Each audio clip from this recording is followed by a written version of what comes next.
জমে গেছে, তবে শক্ত হয় নাই।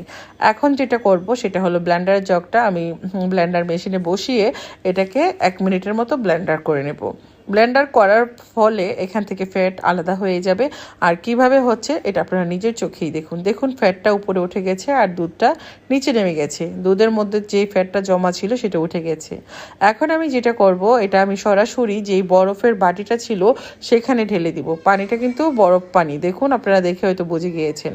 আর এখন আমি পুরোটা ফ্যাট এখান থেকে তুলে নিচ্ছি। আপনারা যেটা একটা ছাঁকনিতে ছেঁকেও নিতে পারেন, তো আমি এইভাবে একটা ছাঁকনি চামচ দিয়ে তুলে নিচ্ছি। দেখুন কত সুন্দরভাবে উপরে উঠে গেল বাটারটা। আর নিচে যে পানিটা আছে এটা কিন্তু ফেলে দিবেন না, এটা হলো মাঠা।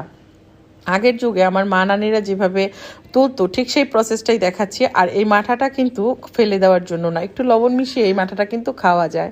তো আমরা কিন্তু ছোটোবেলায় সেটা খেতাম। আমার মা সবসময় এভাবে করে তুলতেন, মানে ঘি তুলতেন আর নিচে যে পানিটা থাকতো সেটাকে বলতো মাঠা। আর অনেক মজা লাগতো, একটু টক টক লাগে।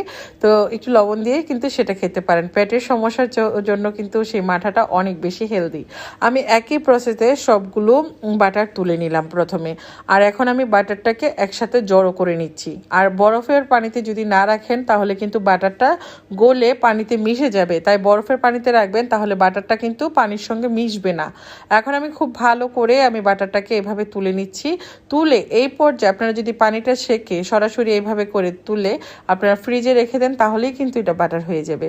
কেউ চাইলে এইভাবে বাটার তৈরি করেও খেতে পারেন।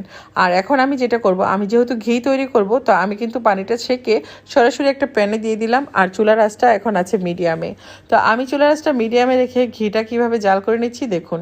এটা কিছুক্ষণ জাল করলেই ঘিয়ে পরিণত হয়ে যাবে। আমার বাটারটা কিন্তু গলে যাচ্ছে। তো চুলার আঁচটা এই পর্যায়ে মিডিয়ামে রেখে বাটারটাকে সুন্দরভাবে গলিয়ে নিতে হবে।